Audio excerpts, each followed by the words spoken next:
E habemos campeão da Liga Europa.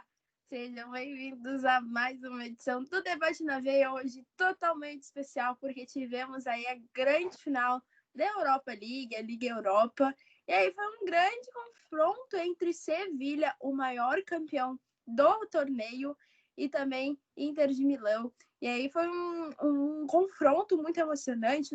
Só no primeiro tempo a gente já teve aí Inter abrindo, logo em seguida Sevilha marcando, empatando, depois Sevilha virou, mas daí a Inter empatou. E olha, deu assim um nó na cabeça de todo mundo. O que ia acontecer? As expectativas eram muito altas, mas finalmente aí tivemos um campeão no tempo regulamentar aí, normalzinho. Sevilha, os nossos queridos e amados espanhóis. E olha, sou suspeita para falar sobre, mas Sevilha ganhou sobre a Inter de Milão por 3-2. Então, hoje a gente vai falar mais sobre como foi o confronto, os destaques positivos, negativos, como que atuou o Sevilha, como que atuou a Inter de Milão. Então, aí os meninos, o Guilherme Ribeiro, o Alisson Rodrigues e o Thiago Abreu vão falar aí para vocês como foi a partida na visão deles, vão falar, assim, tudo que vocês querem saber para ficar, assim, inteirado por dentro do que aconteceu. Mas antes, não perde tempo, já se inscreve aqui no nosso canal, deixa aí nos comentários o que tu achou da partida, se foi um jogo bom, se o Sevilha realmente mereceu aí esse título, mais um título, ou a Inter deveria ter ganhado, jogou melhor. Então deixa aí nos comentários, a gente quer saber a tua opinião. Já aproveita, deixa o joinha desde agora, porque ajuda bastante o nosso trabalho. E vamos lá. Oi, Gui, tudo bom? Acho que tu não tá tão feliz assim, né? Mas a gente quer saber como que foi o confronto. O Sevilha jogou melhor, mereceu a vitória. Como aí é a tua visão sobre a partida? Fala, galera. Acho que foi um primeiro tempo bom, de bom nível de futebol. Gostei muito do primeiro tempo. Além dos 4 gols, as duas equipes tiveram a oportunidade de fazer mais. Eu gostei muito, assim, porque as duas equipes não se intimidaram, não sentiram a pressão do primeiro tempo, de uma final e tudo. E elas foram para cima. A Inter, lógico, cada um ao seu jeito, né? A Inter de um jeito mais defensivo, porque é o sistema de jogo da Inter, o sistema de Antônio Conte, mas muito eficaz no contra-ataque.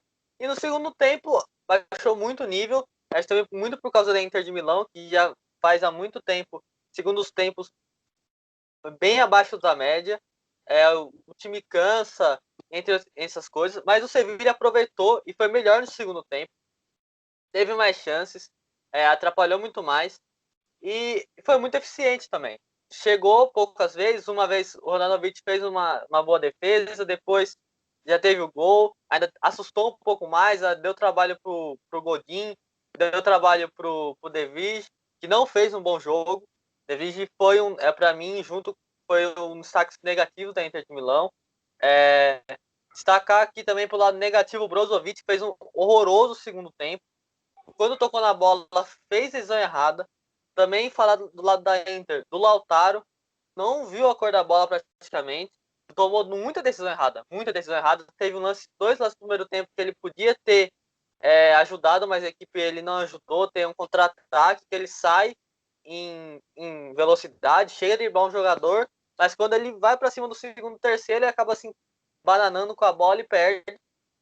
Sendo que ali naquele contra-ataque mesmo que ele estava tabelado com o Lukaku. Tem uma outra jogada também que ele vem pela direita e toca na bola, mas erra o passe que o D'Ambrosio passava pelo lado direito.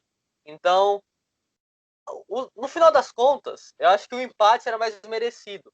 Mas o Sevilla vencer não foi nada de anormal, não. Até porque, aí, como eu falei, a Inter caiu demais no segundo tempo e o Sevilla foi melhor. Enquanto no primeiro tempo, acho que foi meio a meio para cada um. E até para mim, a Inter foi um pouquinho ligeiro melhor, porque a Inter, quando tinha a bola no pé, era mais incisiva. O Sevilla demorou um pouco mais para achar espaço. E também destacar, além do jogo inteiro, o jogo que fez o Éder Banega, né?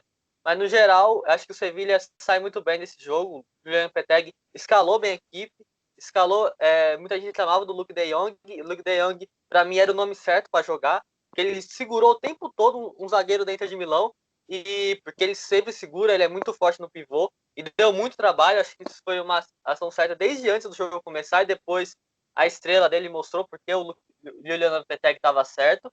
E, no geral, falar, né?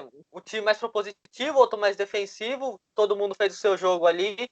E também destacar negativo do lado do Sevilha, na minha opinião, foi o Suso. O Suso sempre foi uma válvula de escape do Sevilha pelo lado direito ali, e pouco tocou na bola. E olha que o Yang estava marcando ele, que não é um grande marcador. Ah, mas ele fez o lance do primeiro gol. Sim, só que ali foi um vacilo de marcação, que a Inter não acertou a marcação daquele lado e ele acabou rolando. Mas, no geral, o Suso foi muito mal e ele sempre é uma válvula de escape importante para o Sevilha. E agora eu queria perguntar para o Thiago como aí ele viu a partida. Já era de se esperar que o Sevilha ia se sair melhor hoje. E também queria que tu falasse mais sobre quais lances chamaram a tua atenção e como tu viu a atuação da Inter. Era digna do título se o Sevilha não tivesse tido tanta efetividade quanto teve hoje? Olá, boa tarde a todos, boa noite. Eu acredito que foi uma partida muito bacana, principalmente no primeiro tempo. Eu já vejo um pouco diferente do Gui. Eu já acho que o Sevilla para mim, ele tinha mais time e comprovou bastante também no primeiro tempo. Eu acho que uma tática interessante que o Sevilla faz é que quando ele ataca, ele parece como se fosse um 3-5-2. Ele afoga demais a saída de bola dos times.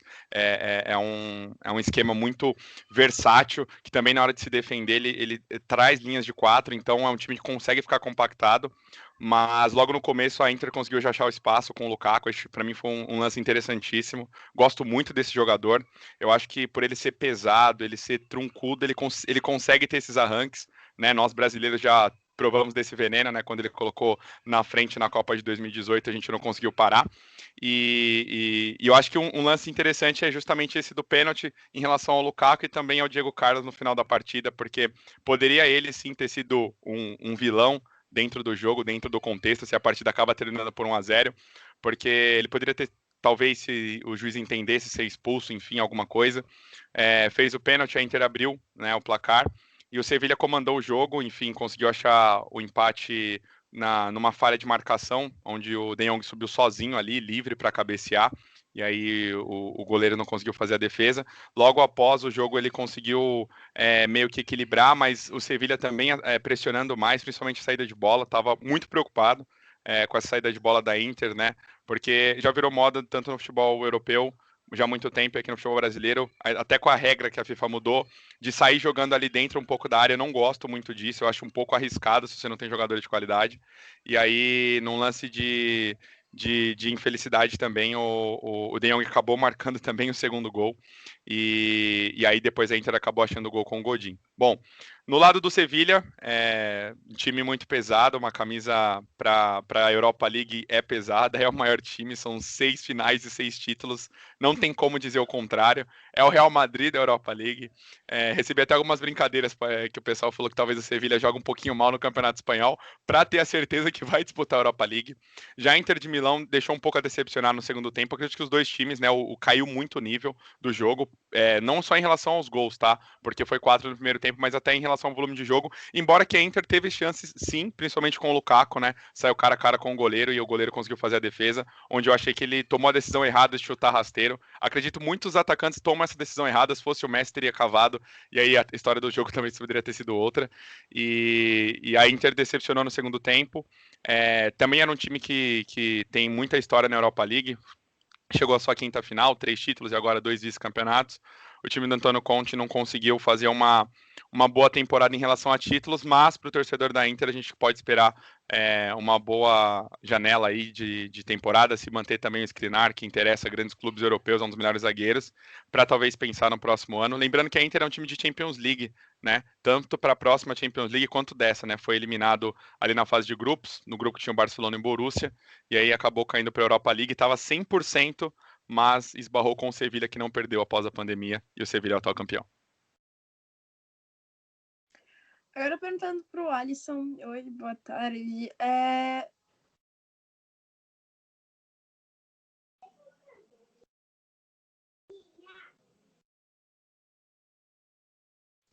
levou em consideração aí essa vitória, acho que pelo histórico aí de finais e de conquistas, isso fez então com que o Sevilha conseguisse, tivesse força para continuar e vencer a partida, ou acho que foi falha da Inter mesmo, que não conseguiu hoje aí a vitória?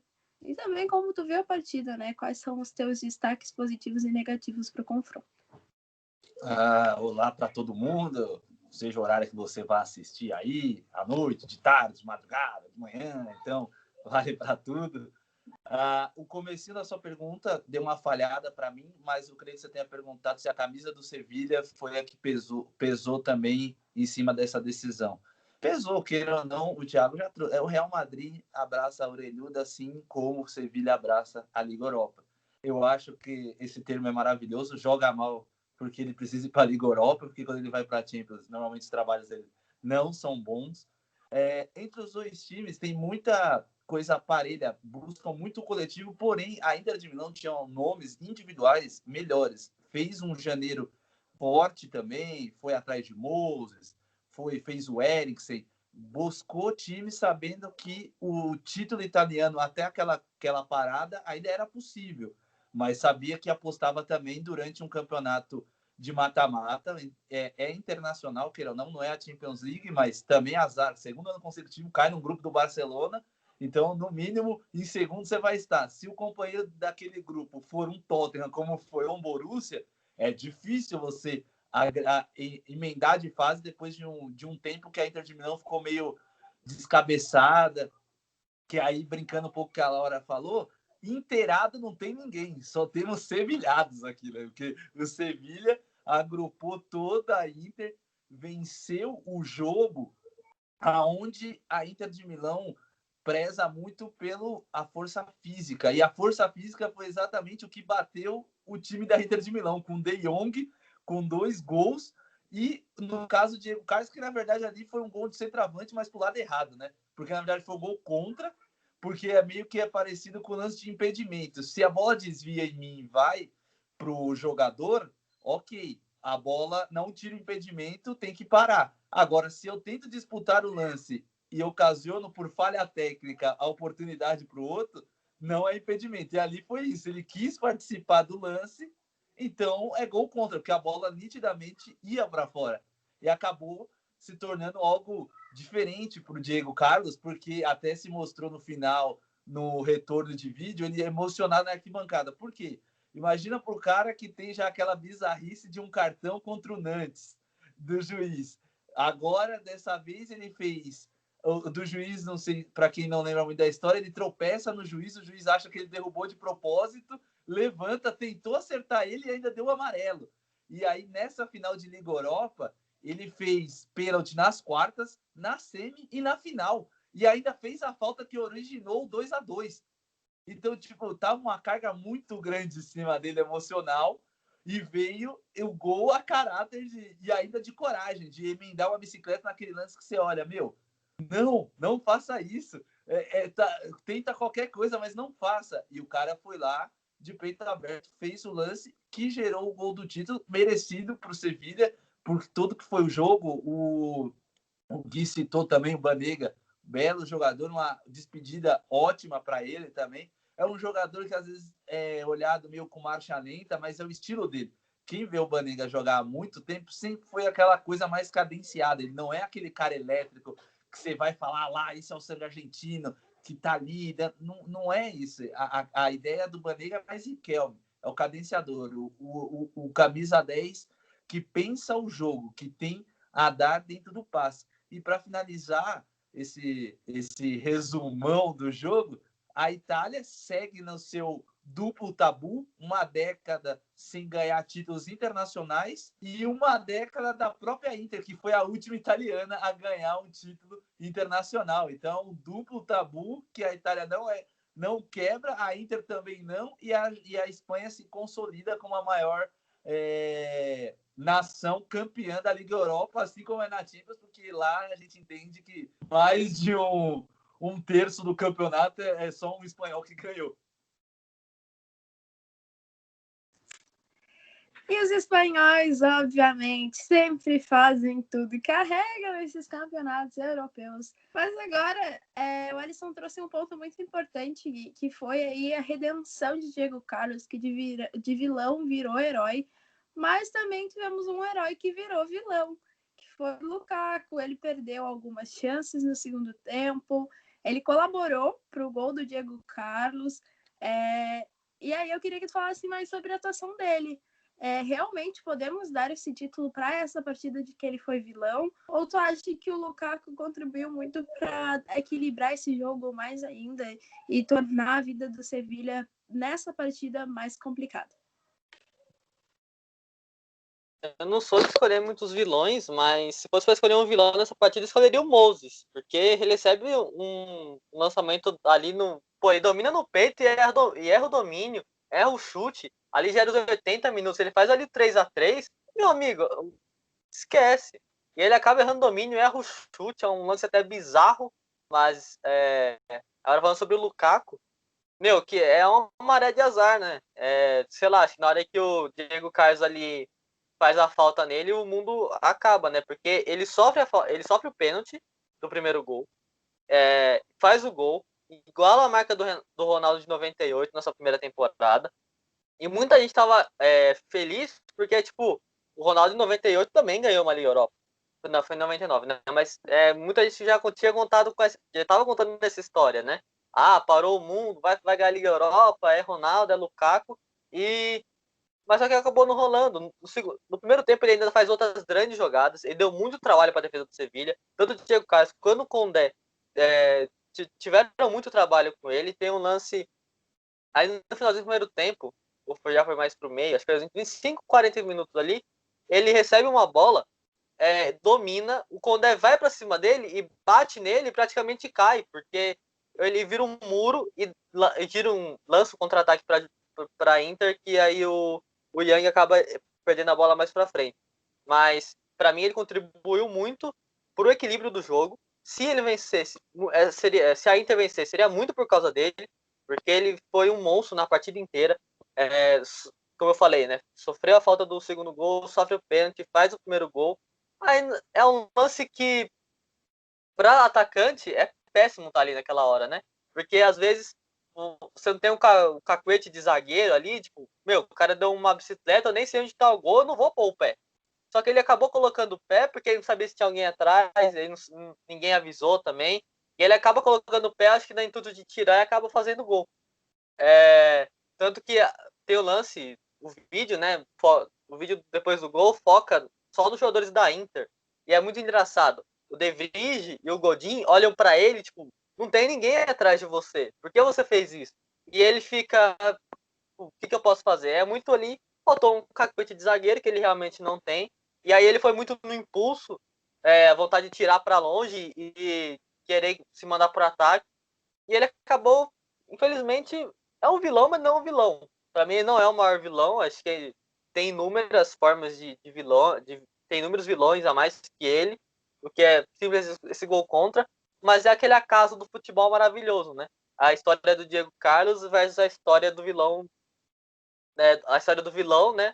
Do céu e inferno, mais ou menos, entre Diego Carlos e Lukaku. Foi o acaso do futebol que fez mais isso do que qualquer outra coisa. Mas parabéns pro Diego Carlos, né? Fez uma enorme temporada. Para mim, ele é zagueiro de seleção brasileira já. E merecia um final de temporada consolidado para falar: oi, Tite, tô aqui. Mas não estava fazendo, né? Jogou muito mal contra o Wolverhampton. Também contra o Manchester United se embananou muito. Ele até melhora um pouco mais no segundo tempo, mas o primeiro tempo foi de ruim para péssimo. E vinha fazendo um péssimo também em primeiro tempo. E fez um ótimo segundo tempo, porque ele estava machucado até, ele sai machucado, né? E ele ainda assim, depois do terceiro gol, ele ainda faz umas tiradas de bola para afastar a defesa. Coisa assim de sacrifício de quem estava na entrega, quem queria ganhar e queria tirar esse sangue ruim dele. E mereceu. E só continuando o assunto de Carlos, que tu acha que agora ele pode entrar aí no radar do Tite. Eu lembro que quando a gente estava fazendo a seleção da La Liga, foi muito difícil as pessoas votarem no Diego Carlos para a seleção, para a nossa seleção.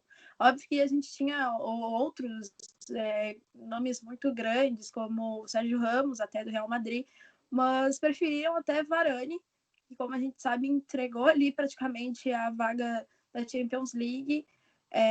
Mas o que tu acha que despertou esse lado de efetivo no Diego Carlos? O que fez com que agora ele entre nesse radar que antes muitas pessoas não estavam colocando ele? Bom, o título ajuda bastante, né? E principalmente a redenção dentro de uma partida, porque ele poderia ser um vilão provável, como o Lukaku seria um herói provável, e tudo no começo do jogo em 5 minutos, né? O enredo estava pronto para isso e terminou diferente. Eu acredito que sim, ele pode sim entrar no radar do Tite. Em relação à seleção da La Liga, nomes como Sérgio Ramos, Varane, enfim, até pelo Real Madrid ser o campeão, são nomes cogitados. Gosto também muito do futebol do Felipe, também do Atlético de Madrid, também acho um bom zagueiro. Acredito que nessa parte, em relação aos zagueiros, a gente também está bem servido. Tudo bem que tem o Marquinhos, né, que vai fazer a final domingo da Champions League, que está jogando de volante, mas também é zagueiro de posição.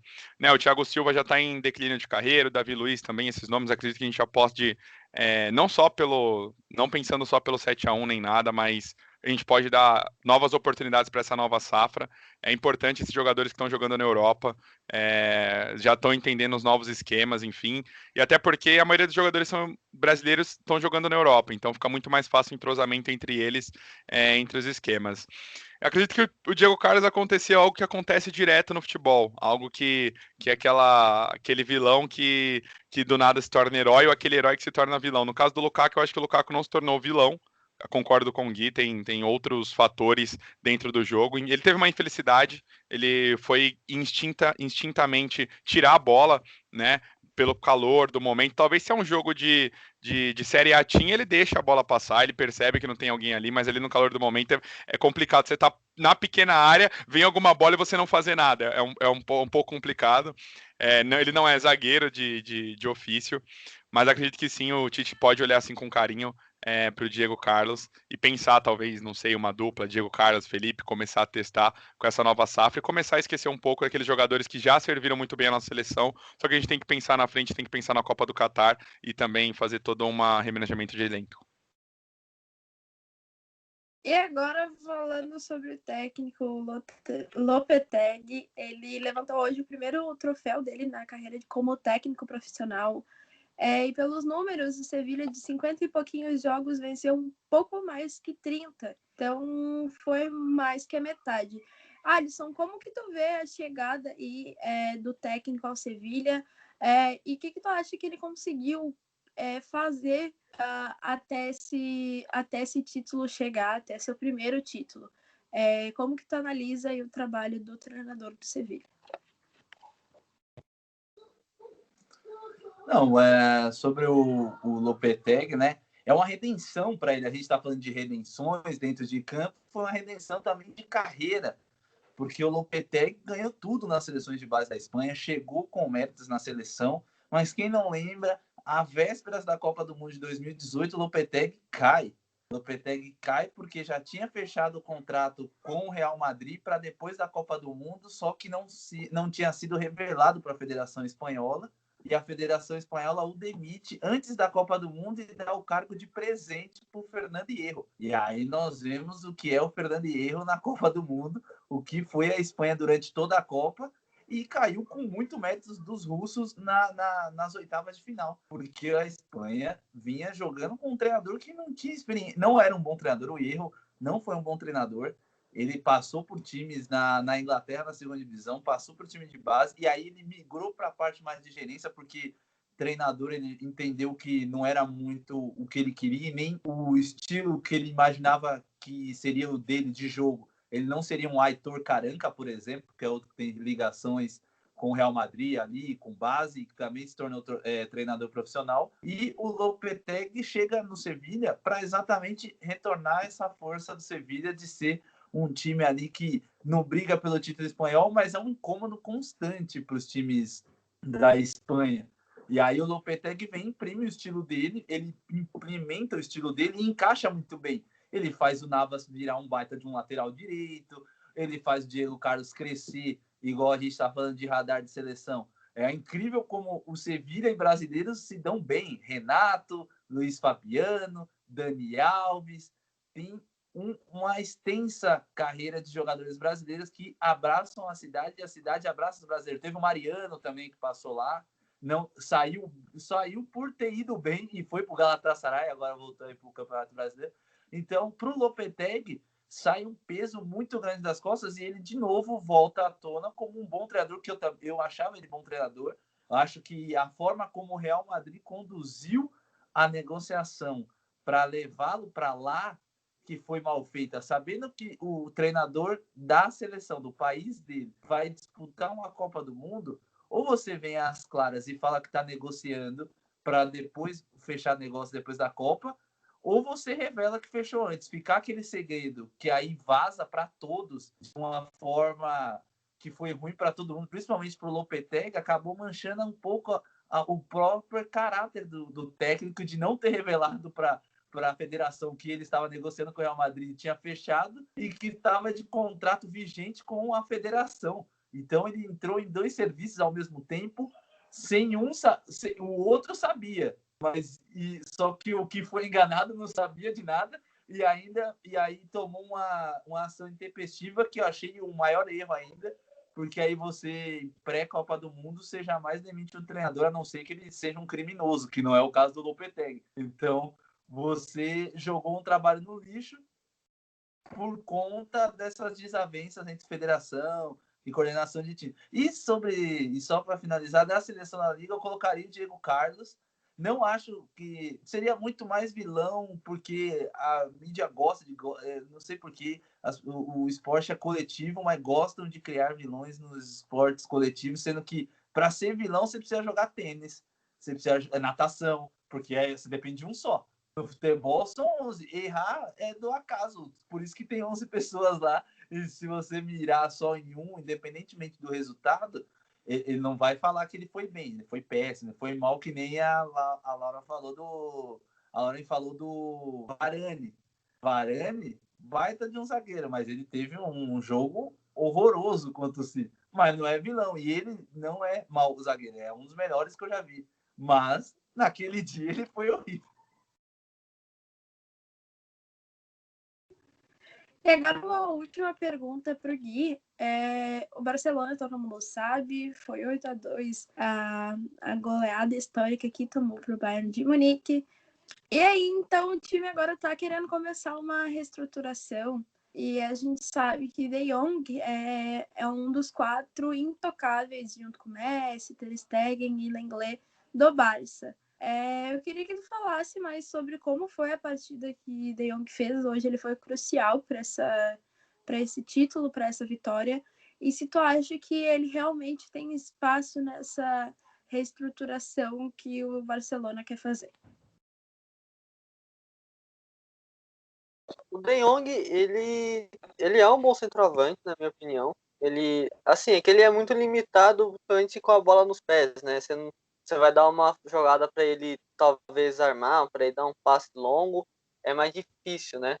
Mas o, o De Jong de ontem foi o herói da partida. Ninguém esperava por ele na escalação. Ele já foi o herói da semifinal, fazendo gol em cima do Manchester United. E o Luke De Jong hoje faz os 2 gols hoje. Se a gente for escolher um herói, ele é o herói da partida. Não sei se é melhor em campo, para melhor em campo foi o Éder Banega. Mas para mim ele é um jogador que, para fazer pivô, para ganhar na bola aérea, ele é muito bom nisso. Faz poucos gols até.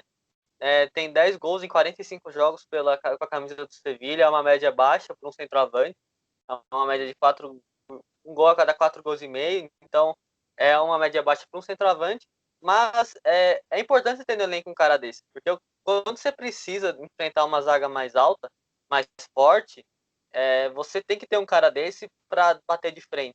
E para mim, hoje, ele foi totalmente decisivo. Não sentiu o peso da camisa. Apesar de ele ter suas limitações, não sentiu o peso de uma final, não sentiu o peso da decisão. Do outro lado tá a Inter de Milão, que a gente está falando, né?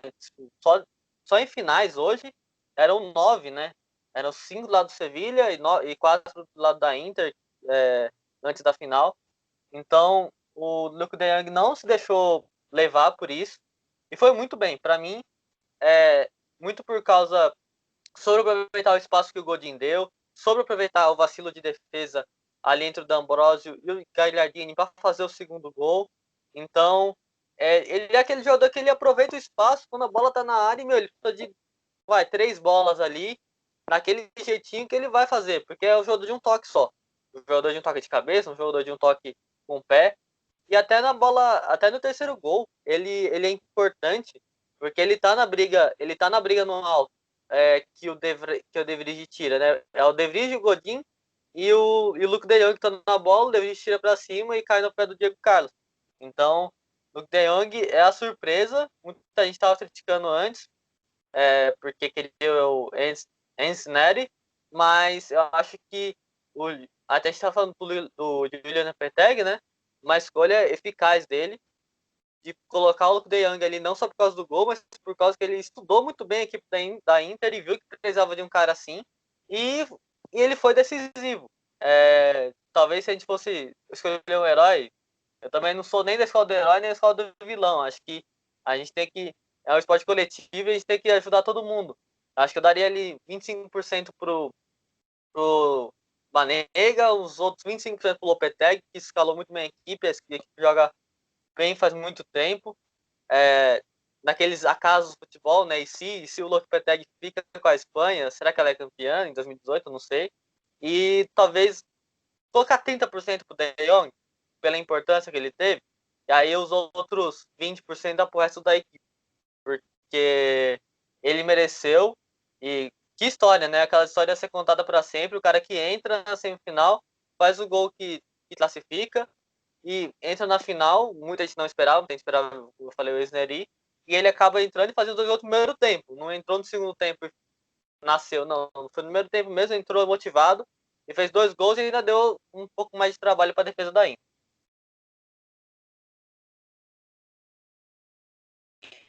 Então é isso. Temos mais algum comentário, alguma coisa aí a acrescentar? Não? Então tá bom. Então Tem foi uma isso aqui, aí. O nosso... Laura, só uma não. observação em cima do que o Gui falou, só para finalizar. O De Jong realmente era um cara, era aqueles folclores do futebol, de caras que você nunca imagina que possa fazer o diferente em um jogo, e ele fez. E ele, pouco gol, e os gols que ele fez foi clássico contra o Betis, fez gol contra o Atlético de Madrid. Ele fez poucos gols, mas os gols que ele fez foi contra rivais marcantes na temporada aí do Sevilha, e esses 2 últimos, com certeza, vai ficar na história, mas é um jogador que vai passar do futebol, vai surgir outros De Jong, que a Holanda gosta de um De Jong, vai surgir outros, mas que a gente vai saber que fez aquele gol, que participou da final, mas não será um histórico jogador totalmente ao nível do Lukaku, por exemplo, que era o rival, o centroavante, é um cara muito mais representativo e melhor do que o próprio De Jong, e com esse gol do Lukaku, além de quebrar o do Ronaldo, né? Ele e Lautaro, que foi o pífio patético no jogo de hoje, eles dois bateram o recorde do Oba Martins e Adriano Imperador. Então ele superou 2 brasileiros. A duplinha Oba e Adriano era a última da Inter que tinha 20 ou mais gols. Os 2 atacantes, e eles dois nessa temporada conseguiram também quebrar essa marca. E o Conte, que dessa vez, uma coisa inédita para ele, primeira temporada em um time que ele não é campeão logo na sua estreia.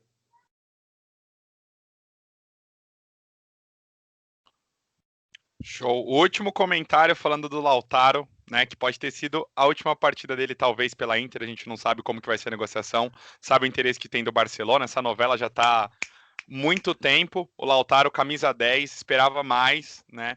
Então talvez o Barcelona tenha que olhar um pouquinho. Tudo bem que é um jogo só, a gente não pode jogar a carreira de nenhum jogador no lixo, mas quando precisou dele, um jogo que estava favorável para a Inter, 5 minutos, 1-0, ele não apareceu nem no primeiro nem no segundo tempo. Então o Barcelona pode, ou o Barcelona ou qualquer outro clube, pensar se esse é o cara para iniciar uma reconstrução. Só falar também, o meu último toque é sobre Antônio Conte. Muita gente está falando que já está querendo a cabeça dele depois dessa final.